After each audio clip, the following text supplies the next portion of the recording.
Kadang hidup mengajarkan kita hal-hal yang paling aneh lewat nasihat yang terdengar paling benar. Dan salah satunya adalah ini, kamu harus banyak-banyak bersyukur.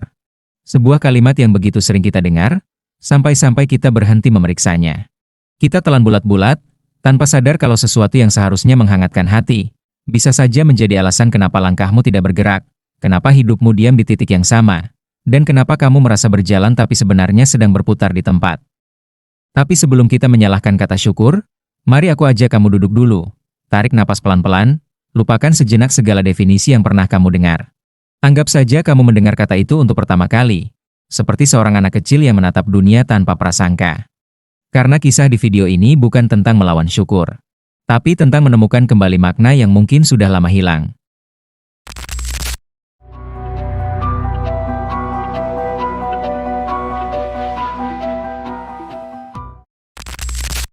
Ada satu masa dalam hidupku dulu ketika aku merasa semua orang bergerak cepat. Teman-teman yang dulu duduk di sebelahku, tiba-tiba sudah punya pencapaian yang lebih tinggi. Ada yang naik jabatan, ada yang sudah menikah, ada yang memulai bisnis yang sukses, dan ada yang keliling dunia.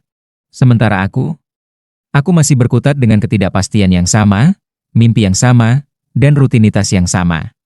Dan setiap kali aku berbagi rasa itu kepada seseorang, jawaban mereka selalu serupa. Kamu harus bersyukur.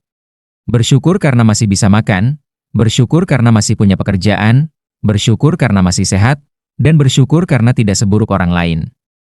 Aku mengangguk waktu itu. Karena memang benar, dan aku tahu mereka tidak salah. Tapi di dalam hati yang paling kecil, ada sesuatu yang terasa ganjil.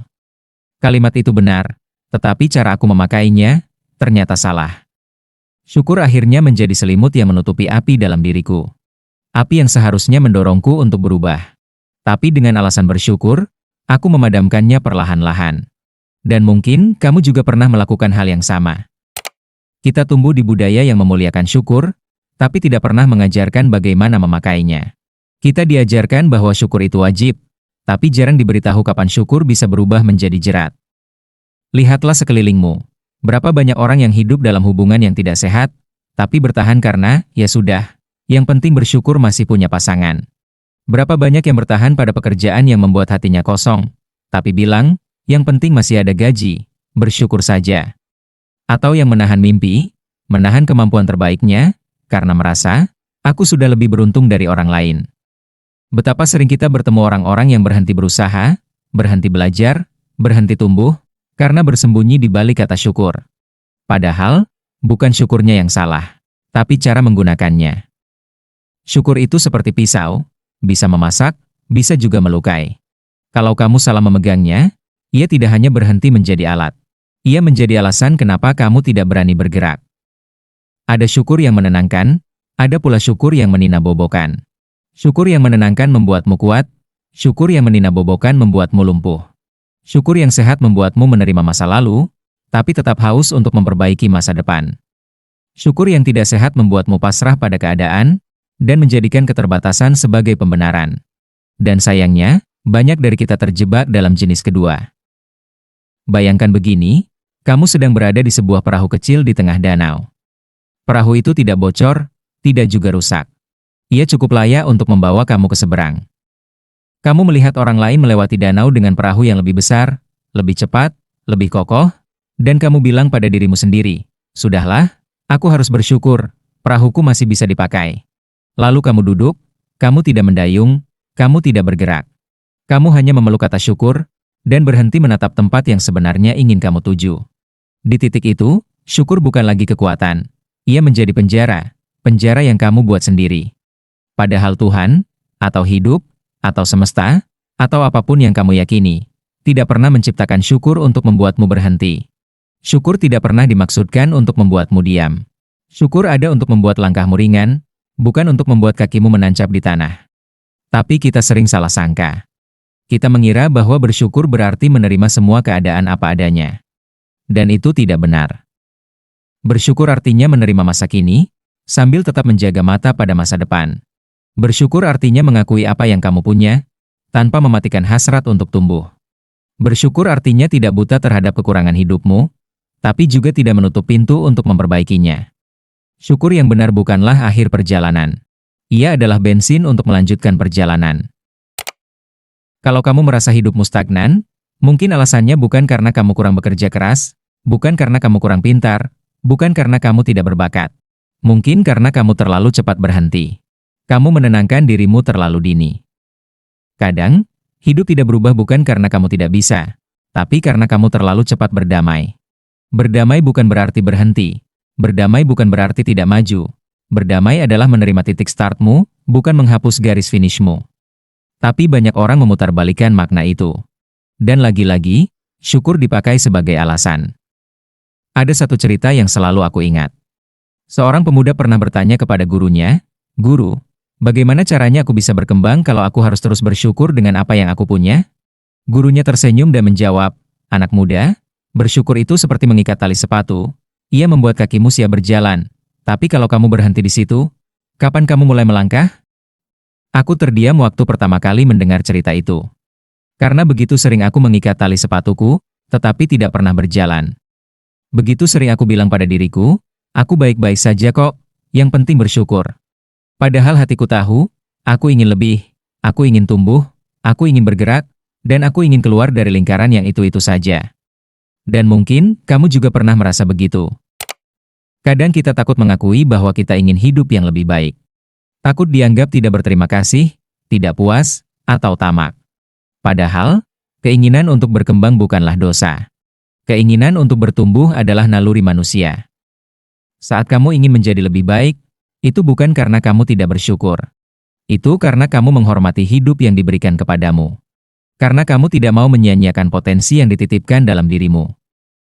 Kamu bersyukur atas apa yang ada, tapi kamu juga menghormati apa yang bisa dicapai. Itulah syukur yang dewasa, syukur yang menggerakkan. Jangan biarkan siapapun membuatmu merasa bersalah karena ingin hidup lebih baik. Jangan biarkan siapapun membuatmu malu karena punya ambisi. Jangan biarkan siapapun menekanmu untuk diam saja, dengan alasan syukur. Kadang, orang-orang yang berkata begitu juga sebenarnya sedang takut berubah. Dan mereka ingin kamu tetap berada di level yang sama agar mereka tidak merasa tertinggal. Kamu tidak perlu ikut terjebak dalam ketakutan itu. Syukur bukan tentang membandingkan diri dengan orang yang lebih buruk. Syukur adalah tentang membandingkan dirimu hari ini dengan dirimu yang kemarin. Kalau hari ini tidak ada perubahan, tidak ada pertumbuhan, tidak ada perkembangan, mungkin ada sesuatu yang perlu kamu perbaiki. Karena syukur bukan rumah untuk menetap, ia adalah tempat untuk kembali.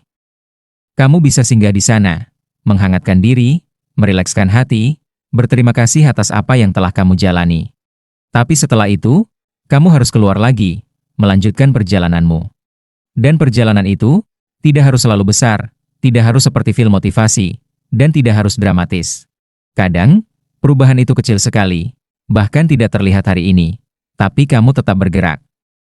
Mungkin kamu memperbaiki pola tidur, mungkin kamu membaca satu halaman buku, mungkin kamu menabung 1.000 perak, mungkin kamu mengurangi satu kebiasaan buruk, atau mungkin kamu mengerjakan satu hal kecil yang kamu tunda.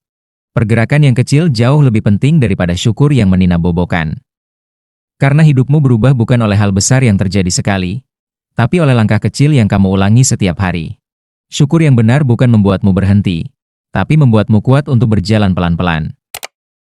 Kalau hari ini kamu merasa hidupmu tidak bergerak, coba lihat ke dalam. Tanyakan pada dirimu sendiri dengan jujur. Apakah aku benar-benar bersyukur atau aku hanya takut berubah? Apakah aku benar-benar merasa cukup? Atau aku hanya mencoba menenangkan diri karena tidak tahu harus kemana? Apakah aku benar-benar menerima hidupku atau aku hanya menyerah terlalu cepat? Kadang jawabannya tidak mudah. Tapi kejujuran itu perlu, agar syukur tidak lagi menjadi tameng yang membatasimu. Kamu berhak bahagia, tapi kamu juga berhak berkembang. Kamu berhak menerima hidupmu, tapi kamu juga berhak memperbaikinya. Kamu boleh bersyukur, tapi jangan pernah berhenti menuntut yang lebih baik dari dirimu sendiri. Syukur itu pondasi, bukan tembok. Ia menahanmu tetap kokoh, tapi ia tidak pernah dimaksudkan untuk mengurungmu. Dan mulai saat ini, aku ingin kamu memakai syukur dengan cara yang benar. Gunakan syukur untuk memaafkan dirimu. Gunakan syukur untuk membuat hatimu lapang, dan gunakan syukur untuk mengingat betapa besar perjalanan yang sudah kamu lalui. Tapi setelah itu, bergeraklah, lepaskan belenggu yang kamu buat sendiri, dan buka pintu yang mungkin sudah lama tertutup. Hidup tidak berubah dengan menunggu, hidup berubah ketika kamu berani melangkah. Kalau cerita ini menyentuhmu, Kalau kata-katanya membuat hatimu sedikit lebih ringan, atau membuatmu melihat cara baru dalam memahami syukur, aku mengundang kamu untuk tetap menemani perjalanan channel ini. Silakan subscribe, like, dan share video ini. Bukan karena kamu harus, tapi kalau memang kamu merasa ini bermanfaat, dan ingin lebih banyak orang menemukan ketenangan dan arah yang sama. Terima kasih sudah mendengarkan dengan hati terbuka. Sampai jumpa di cerita berikutnya. Jaga dirimu dan tetap tumbuh, pelan-pelan.